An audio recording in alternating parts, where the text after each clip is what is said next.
The Missing Conversation, Special Political Series, Part 1. In this partisan time, so many elections are so close that literally every vote matters. Today, we'll start to introduce the massive importance of each of us facing reality about the immense danger facing us in this election and beyond, and the potential of independents, mainstream Republicans, and passive Democrats most vitally getting involved, including finding their voice through voting. On this podcast, we will propose critical new strategies to address world issues including homelessness, immigration, amongst several others, and making a connection to how our individual psychology contributes and can help transform the dangers that we face.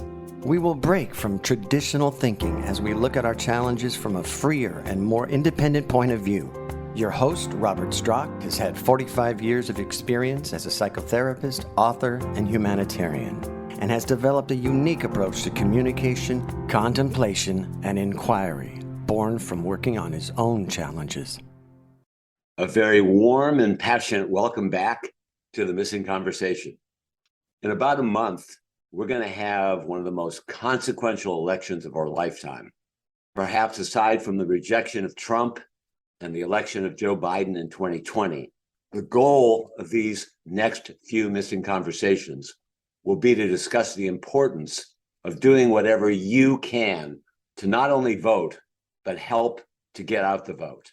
In this partisan time, so many elections are so close that literally every vote matters. Supporting organizations directly or indirectly too.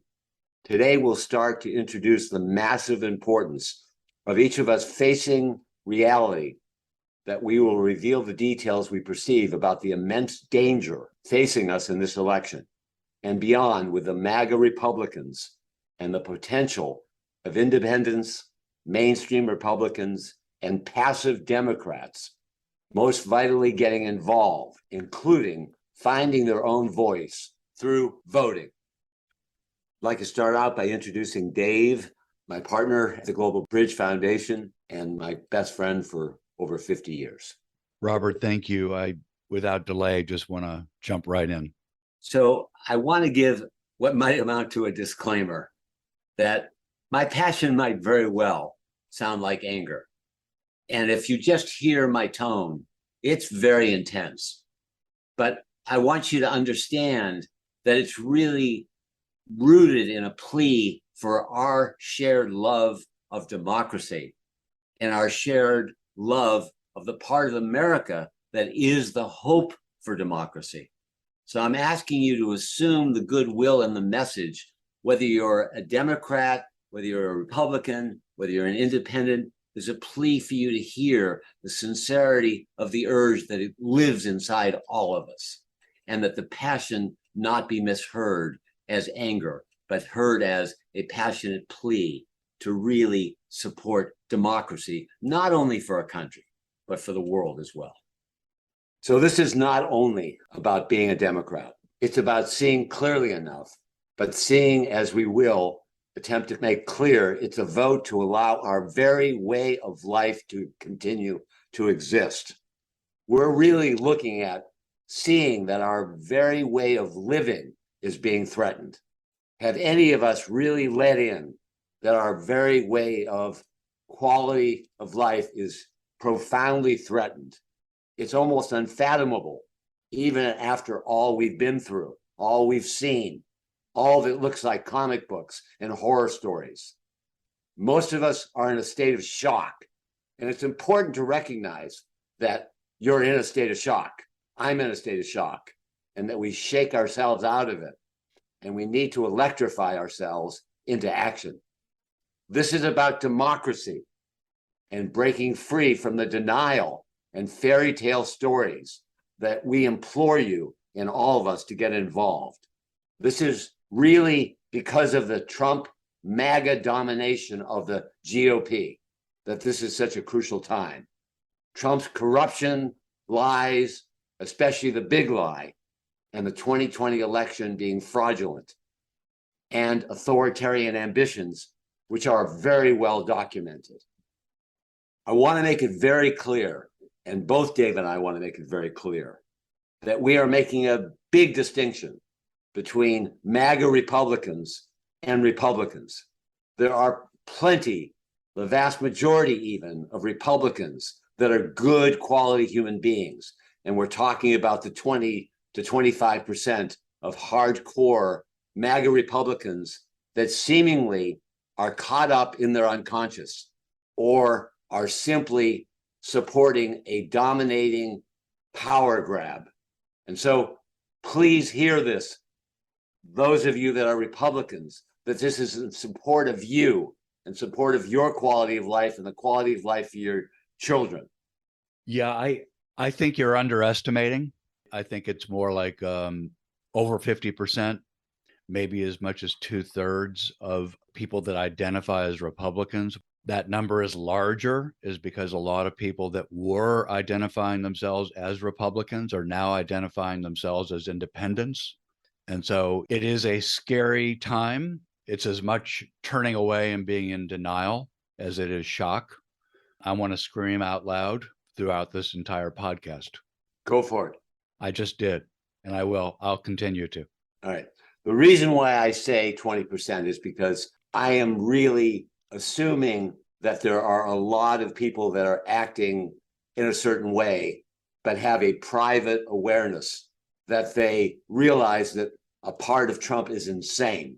And I'm making an appeal to those that are there that appear to be hardcore MAGA Republicans, but actually they have at least some kind of fleeting awareness.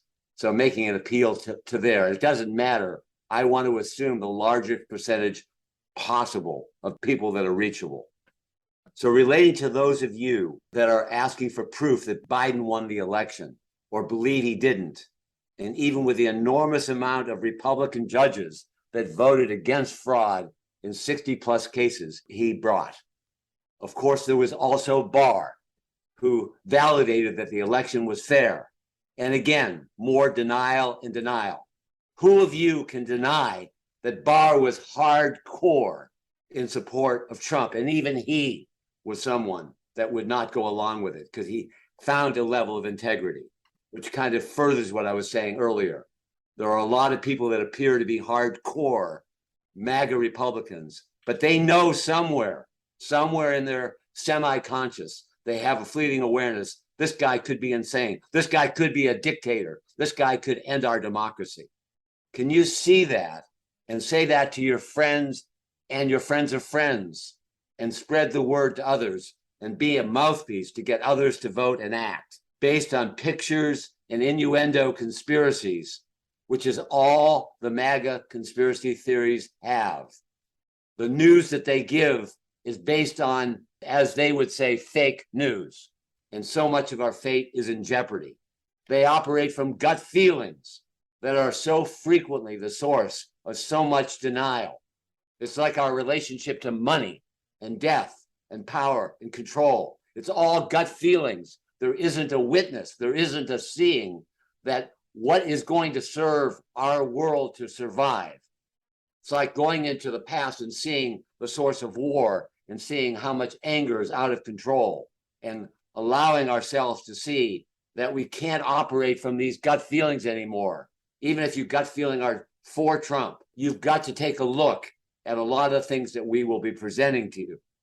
And we'll be buried in global warming and we'll be in threat of nuclear war time and time again, and also a loss of our democracy.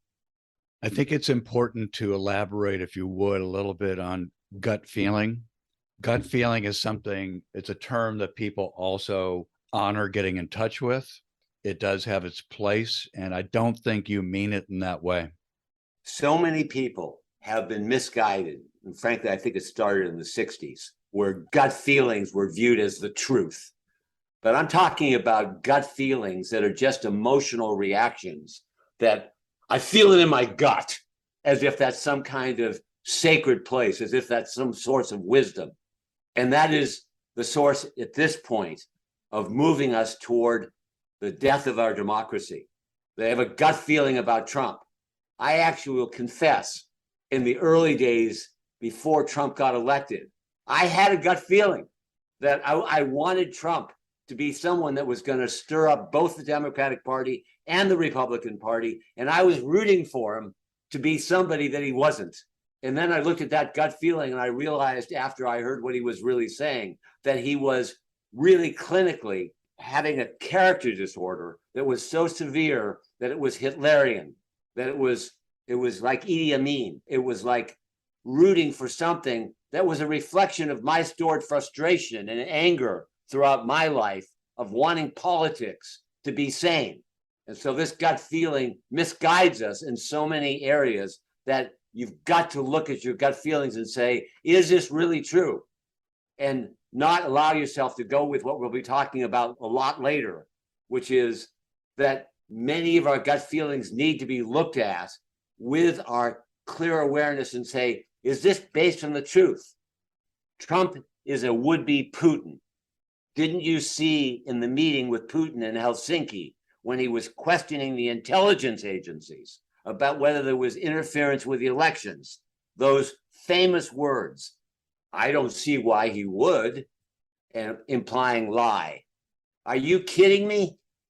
As it's so outrageous that we can tune out, withdraw, or that we can't be inspired and get involved, vote, give time, and if we have money, money.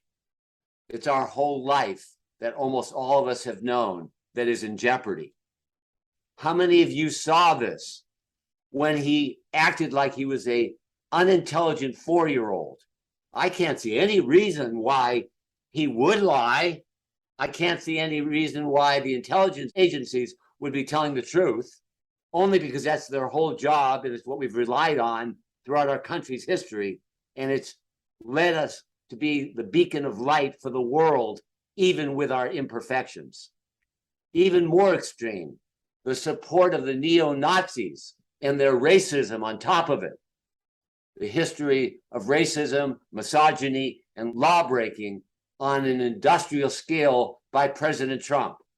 The examples are so numerous, and the most current are the subject of investigations into January 6th, the election fraud by Trump with the fake electors, the taking of classified and other documents, and the sheer magnitude of the corrupt Trump organization that's existed way beyond his presidency and all the way through his father's life. The rationalizations of the soft end of the MAGA party, who I've heard think like this. This is an appeal to you. I don't like a lot of things he says, but I like his policies. Now, I've heard that from the most, let's say, open end of the MAGA party, because I do have some people that I'll get into later that are a part of my life that live there. And they rationalize by saying this. No, I don't really like his attitudes. I don't like the way he appears. I don't like that he lies, but I like his policies. Well, they're overlooking the insanity that he's only interested in himself and taking down the democracy. You can only see how much he's gone after almost every agent, State Department, and we'll get into it more later, how he's torn down the fabric of our society and the leading edge of who we are as America through this point in time and throughout our history. I just want to be really clear with you about this one point, and it harkens back to the beginning of this episode. The audience we're speaking to today, and as I hear what you're saying, and it so resonates, the people that have what you call before the gut feeling, the people that identify as, quote, MAGA Republicans, are not our audience.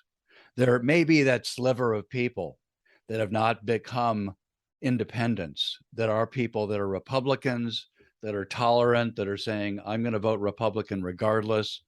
There is that narrow sliver. But really what we're trying to do, what I believe I'm trying to do, is activate people to get out there, activate people that are that sliver of Republicans, our independents, our Democrats that are apathetic, get them off their butts and get myself off my butt to do what's possible, to get out there, to vote, to make a difference so that we don't have to go down this road. What you're saying makes me want to scream too. I mean, it's like I could primally scream. It's like I look at his love letters with Kim Jong-un.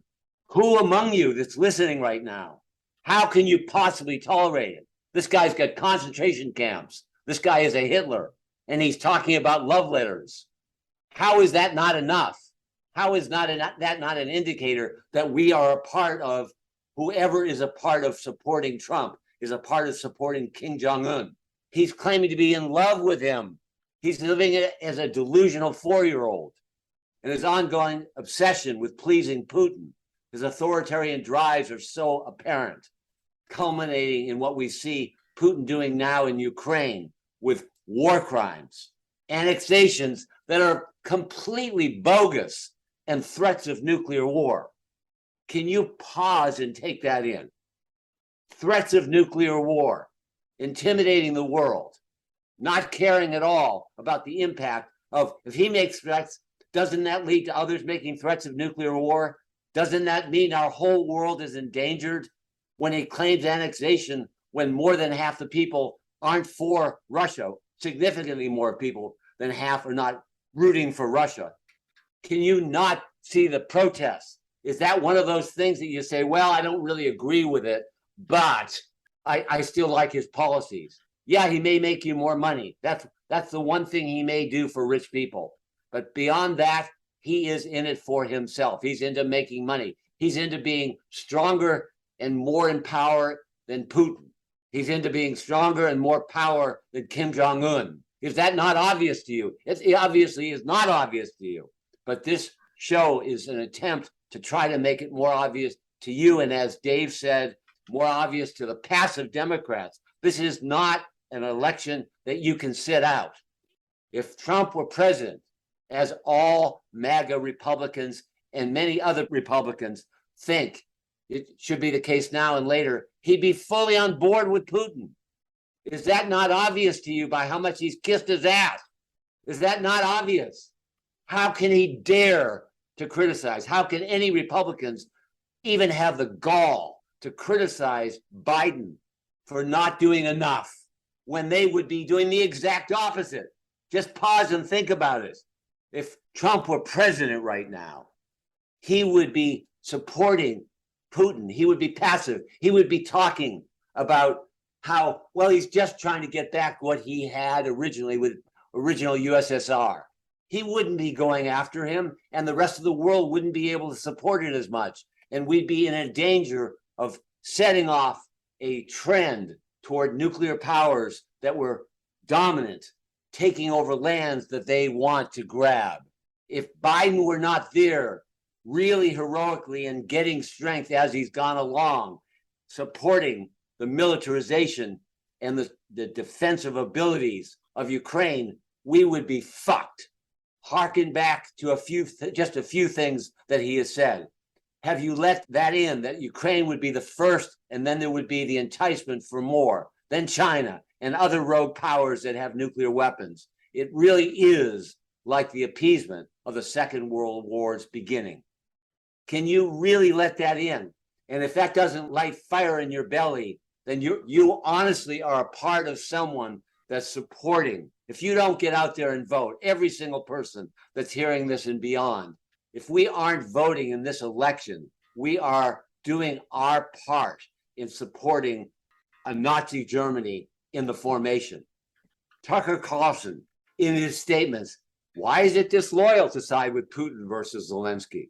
The party of Putin taken over a country for $2 worth of sanctions. It's a pathetic display by Zelensky. It's important for all of us to watch Fox News to see how they portray the lie and all the denials. Tucker Carlson is basically saying that Putin is a better guy than Zelensky. Again, there's a denial of all the deaths that are being created by Putin. There's all this unconscious anger and power, which I want to make clear that one of the things that isn't understood psychologically, that in these people that are supporting Putin and are supporting Trump and all the MAGA Republicans are filled with unconscious anger, which is part of what I was referring to at the beginning before Trump really formally announced who he was. And I have to acknowledge, I didn't really know Trump's history when a part of me was rooting for him before the election. And what I realize is I have a lot of anger in me too.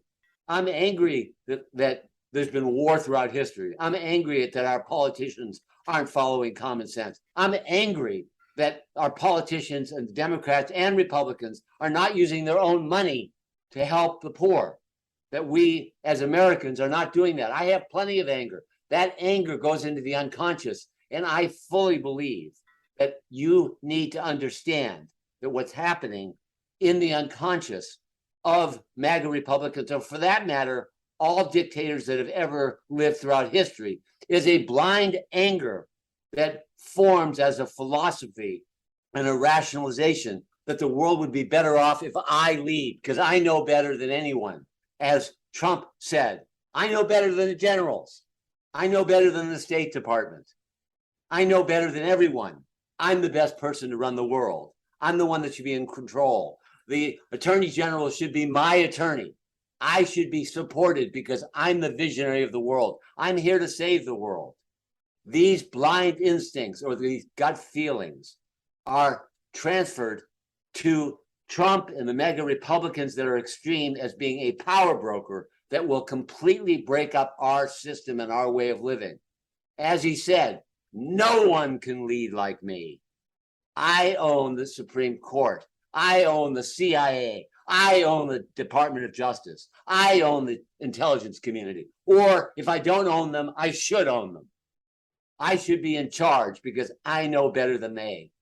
Just want to express a view to put this in a context.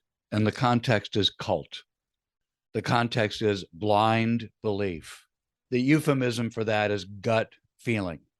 But really, it's blind belief. It's saying, okay, I'm ceding my decision making. I'm ceding my discrimination of what's right, of what's wrong, of what makes sense to this, in this case, megalomaniac, to this narcissist, which is what's going on here. I so appreciate the reference to cult. And frankly, it's the biggest cult in the history of mankind, along with Stalin and Lenin and Genghis Khan. This is one of the biggest power grabs of all time. He will, I fully believe, he will start to want to own the world. He will start to conspire with other power leaders like Putin and like Kim Jong-un. Although he will want to be the leader, he will conspire with them. Our very way of life in this world will be a nuclear threat at every step of the way. As he said to conservative podcaster Buck Sexton, this is genius.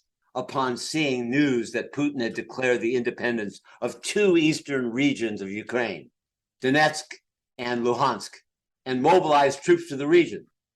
Putin declares a big portion of Ukraine. Putin declares it as independent. Oh, that's wonderful. So I ask you, as we're winding up this first episode, to feel the passion in your belly and to question your belly and your gut feelings and look and see that if we are headed in this direction, we are headed to the end of democracy on this planet. The world cannot survive the United States going down. So I'm asking you to take this fire in your belly, replace the other gut feelings if they're there, and really go out and not only vote, but also get involved for the rest of your life. This is a big part of the purpose of our lives, to fight for our democracy that gives us the opportunity of all being our best selves, giving us opportunities to really serve in equality for all peoples and the best vision of America, of equality and liberty for all. So I ask you, please really take this in and don't be passive at this time. If you're a Democrat and if you're a Republican, to rethink what is really sane, what is really going to serve the Ronald Reagan end of your party, and what's going to really serve America in the future and the country as a whole. Thank you for your time. If The Missing Conversation sounds like a podcast that would be inspiring to you and touches key elements of your heart, please click subscribe and begin listening to our show. If you love the podcast, the best way to help spread the word is to rate and review the show. This helps other listeners like you find this podcast. We're deeply grateful you're here and that we have found each other. Our wish is that this is just the beginning. We invite you to learn more about the Global Bridge Foundation, an organization collaborating to heal communities and the world at theglobalbridge.org.